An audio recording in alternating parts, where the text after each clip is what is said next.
What's up, college football fans? Don't forget to check out and order your copy of Stiff Arming Football Myths, our latest football game plan book. So go on our website at footballgameplan.com/books and get your copy. We have these available in paperback as well as in PDF form.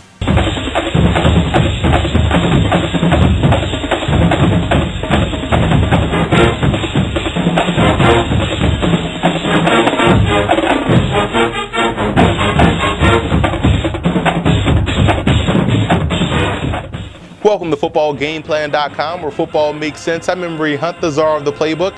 Bring you our preview of the 2014 Hawaii Bowl between the Fresno State Bulldogs and the Rice Owls. Now let's take a look at some coaching points for both teams in this ball game, starting with Fresno State. And for Fresno State in this ball game, quarterback Brian Burrell has to make sure he protects the football. You can't lose possessions to a football team like Rice that does a great job in chewing up the TOP. And situationally, I would match up your best ball hawk, which is Deron Smith, the free safety, versus Jordan Taylor, only in certain situations like third down, maybe in the red zone when you know they want to get him the football. That's your best ball hawk. Put him over their best wide receiver, and it gives yourself a chance. And offensively, you have to try to create opportunities for freshman tight end Chad Olsen. I think he may be the most underrated player on this offense. Find ways to get him involved in the game early and often. I think he could be a huge playmaker for the Bulldogs. And for Rice in this ball game, look at their top pass rusher, Brian Nordstrom, the defensive end. This is a guy that you want to keep on the move. Sometimes put him over the left tackle, the right tackle, in a pseudo outside linebacker position. Do what you have to do to allow him to get pressure on the quarterback of Fresno State. And it's important for Rice to get off to an early start offensively. This is a team that notoriously starts slow in ball games. That can't happen versus Fresno State because they have the offense to start quickly, and you want to maximize your possessions. And the biggest battle I believe that they're going to have to win up front will be between their center, Matt Simonette, and nose tackle Tyler Davison. Davison is the guy that's very disruptive on both ends of defense, and if you don't have him blocked, it's going to be a long day for your offensive attack. The biggest X factor in this ball game for Fresno State will be the play of their offensive line. When you go four wide like Fresno State does and spread the field, you tend to leave yourself vulnerable to different pass rushes and different blitzes that you're going to see from a defense. So again, that offensive line, which has struggled at times this year, giving up 36 sacks so far, has to do a great job versus the pressure of the Rice Owls. And the biggest X factor for Rice is the D&D Music Factory. That's the two outstanding tailbacks, Jawan Davis and Derek Dillard. Both guys have combined for over 1,500 yards and 16 touchdowns, averaging 5 yards a carry. And this is going to be the biggest way they can win this ball game versus Fresno State. The one way you can limit an offense as explosive as the Bulldogs is by keeping your own offense on the field, and they can do that with the ground game.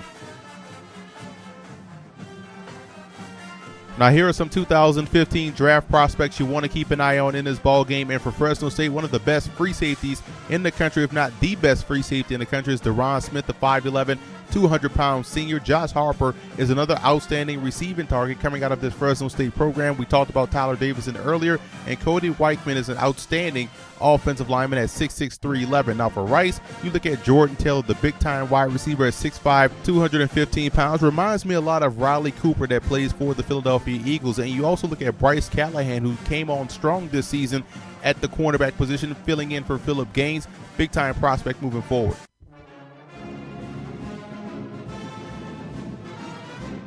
Billy Volek is definitely a campus legend for Fresno State. Played there from 1996 to 1999, and over the course of his career, he threw for 57 touchdowns to only 15 interceptions. His senior season was his best year, 65% completion percentage, over 2,700 yards, 30 touchdowns to only 3 INTs, and set the NCAA career record for the lowest percentage of passes intercepted.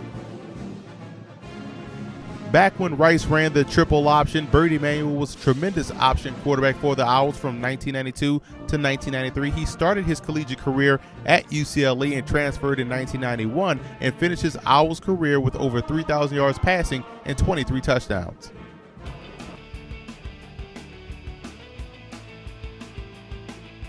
In the inaugural Hawaii Bowl back in 2002, Hawaii took on Tulane, and Hawaii built up a 14-6 halftime lead before a big-time third quarter by Tulane, where they scored 20 points en route to knocking off the Warriors 36-28.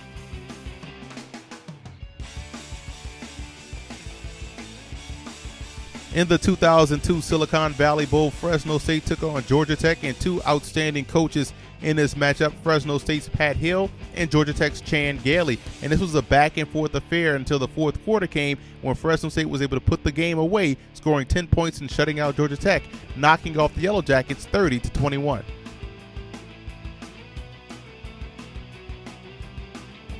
In the 1950 Cotton Bowl Classic, Rice took on North Carolina, and that defense of the Owls was able to contain Charlie Choo Choo Justice en route to knocking off the Tar Heels 27-13.